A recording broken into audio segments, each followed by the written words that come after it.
O que é matriz? Matriz é a representação de uma tabela organizada em linhas e colunas M por N, onde M representa o número de colunas na horizontal e N representa o número de linhas verticais. E o objetivo da tabela da matriz é relacionar dados numéricos.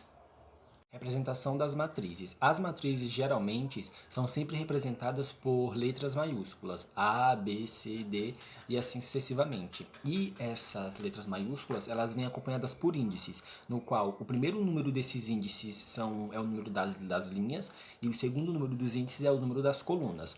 A quantidade de linhas, né, as fileiras horizontais no caso, e de colunas, as fileiras verticais, elas vão determinar basicamente a ordem da matriz, né? E como eu já falei, a formação da matriz é M por N. E todas as informações que são contidas dentro da matriz são chamadas de elementos.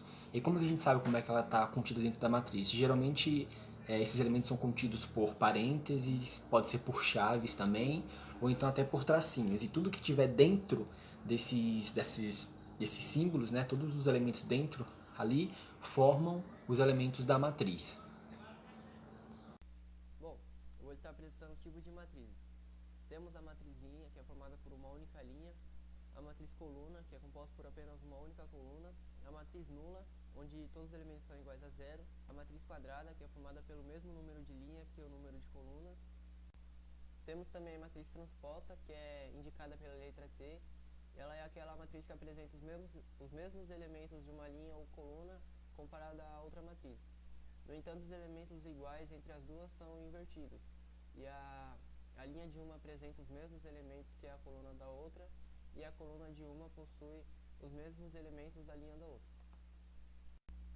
Temos também a matriz oposta, que é onde os elementos entre as duas matrizes apresentam sinais diferentes. Ou seja, se é positivo, na outra passa a ser negativo, e se é negativo, na outra passa a ser positivo, e assim por diante. Temos a matriz identidade, que ocorre quando os elementos da diagonal principal são todos iguais a 1 e os outros elementos são iguais a 0.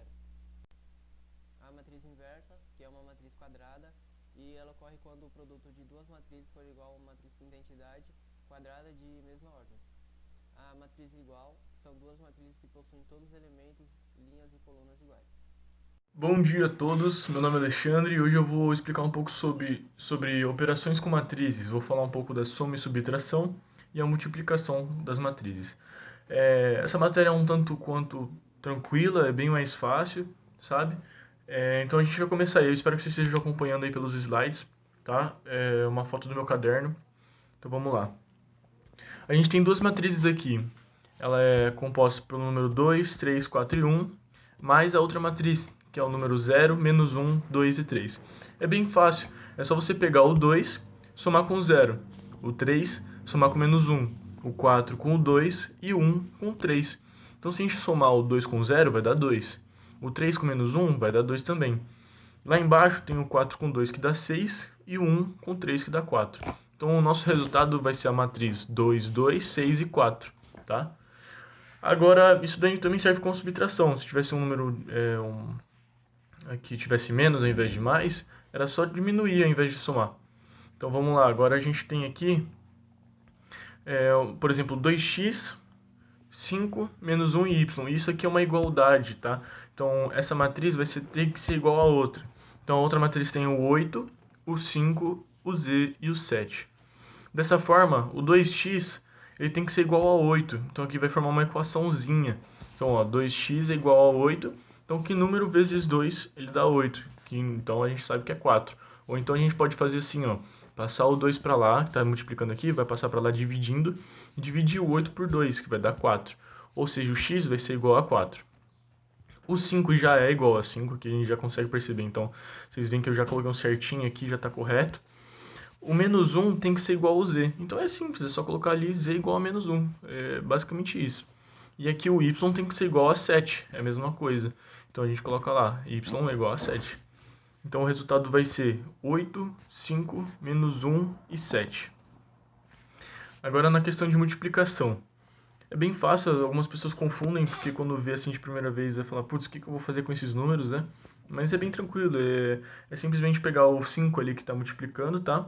É uma multiplicação de uma constante. Então a gente pega o número 5 multiplica por 3, que a gente vai achar o número 15, o 5 por 5, que é 25, o 5 por menos 1, que é menos 5, e o 5 por 2, que é 10. Então é apenas isso, tá, galera? Muito obrigado. Bom, as matrizes, elas têm várias utilizações em diversas áreas, principalmente quando se trata de dados que podem ser colocados em uma tabela e interpretados a partir dela, como, por exemplo, na economia, que isso acontece muito, os dados são colocados em tabela e muitas vezes, a partir dessas matrizes, podemos extrair gráficos que nos ajudam a interpretar esses dados econômicos.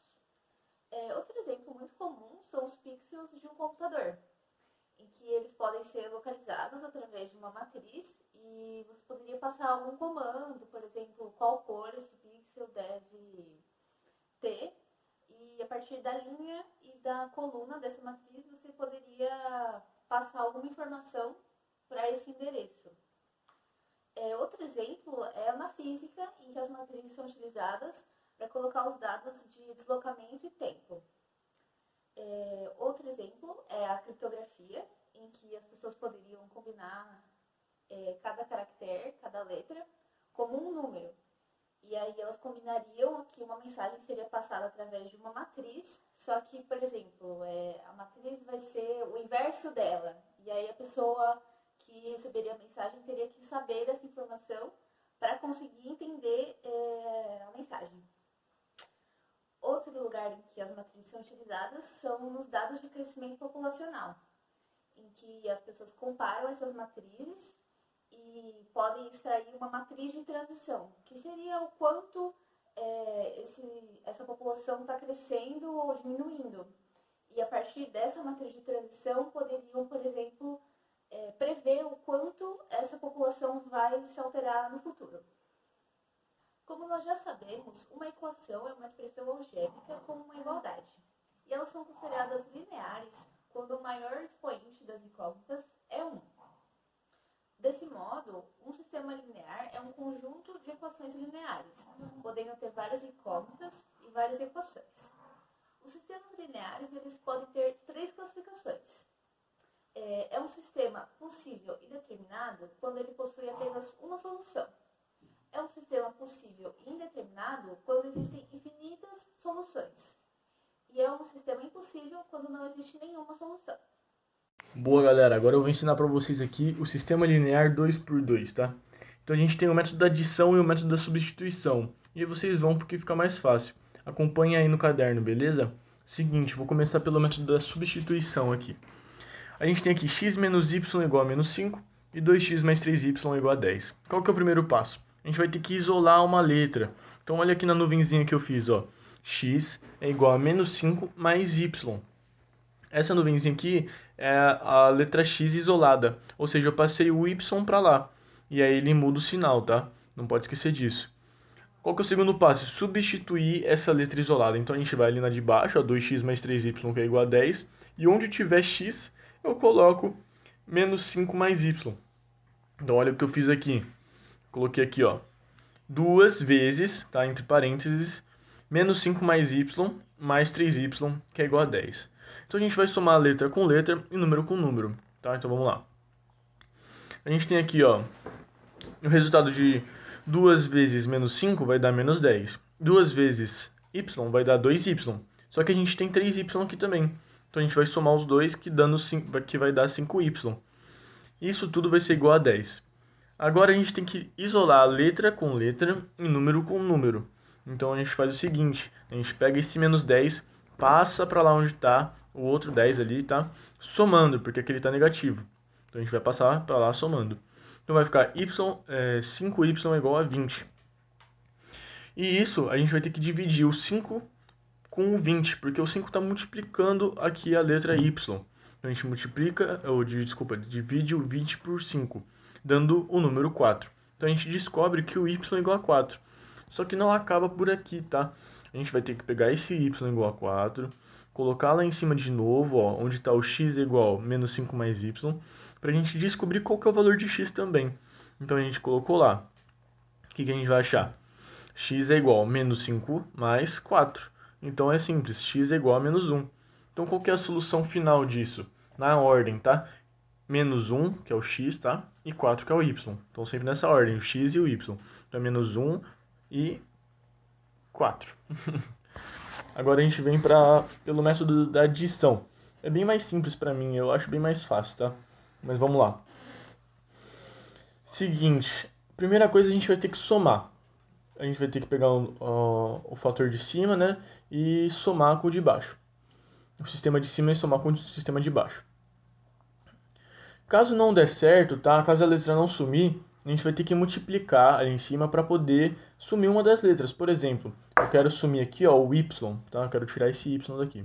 Então eu vou multiplicar tudo isso aqui por 3, porque lá embaixo eu tenho o número 3y somando e aqui a gente tem um y negativo. Então se a gente colocar um 3y negativo, esse y vai sumir e a gente vai achar o resultado do x. Então vamos lá.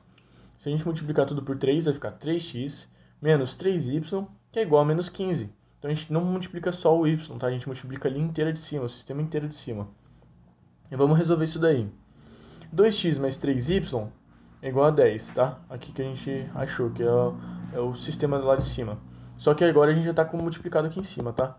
Então vamos lá. Se a gente somar, a gente vai achar 5x, tá? 3x mais 2x é igual a 5x. Depois a gente tem o menos 3y mais 3y. Eu não preciso colocar esse zero, mas eu coloquei para vocês aprenderem aqui, tá? Que isso daqui vai sumir. Então vai ser 0, que é igual a menos 5, porque a gente tem menos 15 e mais 10. O que a gente vai fazer agora? A gente vai pegar esse 5x, tá?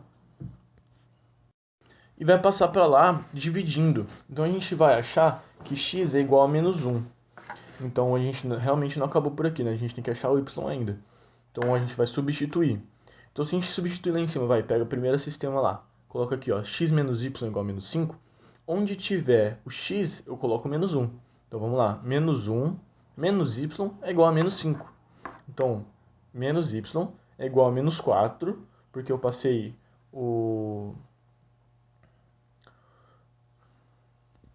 Isso, é menos 4. E aí, como tá o menos y negativo é igual a menos 4, tá? A gente vai multiplicar tudo por menos 1, porque a letra não pode ficar negativa. Então a gente vai multiplicar tudo por menos 1, que vai ficar y igual a 4. Então a solução vai ser x é igual a menos 1 e y igual a 4. Então a solução é menos 1 e 4 também, igual da última que a gente fez, só que dessa forma agora de adição. Então tá, é isso aí. Muito obrigado. A discussão dos sistemas lineares consiste em analisar os parâmetros dos coeficientes em relação ao determinante da matriz, que representam o coeficiente das equações, e através desses parâmetros podemos classificar os sistemas quanto às suas soluções. O sistema linear consiste na relação mútua entre duas ou mais equações, ou seja, aquelas equações que compartilham da mesma solução ou do mesmo conjunto de solução. Com esse fato, surgem as classificações dos conjuntos, sendo elas sistema possível determinado, de apenas uma solução, sistema possível indeterminado, de várias soluções, e sistema impossível, que é aquele que não tem nenhuma solução. Contudo, podemos nos deparar com equações cujos coeficientes sejam parâmetros desconhecidos ou indeterminados. Sendo assim, através da discussão de sistemas, podemos analisar esses parâmetros e determinar para quais valores teremos, se serão sistemas possíveis determinados, ou possíveis indeterminados, ou sistemas impossíveis. Utilização dos sistemas lineares. Os sistemas lineares eles são muito utilizados no nosso cotidiano em diversas profissões das áreas técnicas, como por exemplo, eles são muito utilizados para os cálculos de estruturas na engenharia, né? De engenharia no caso, pode ser em pontes e em edifícios. Eles são muito utilizados na produção, em sistemas de produção, na robótica também é muito utilizado, em cálculos de estatísticas e em muitas outras áreas de aplicação, nas partes de profissões técnicas e em alguns casos no nosso cotidiano mesmo, assim, no nosso dia a dia.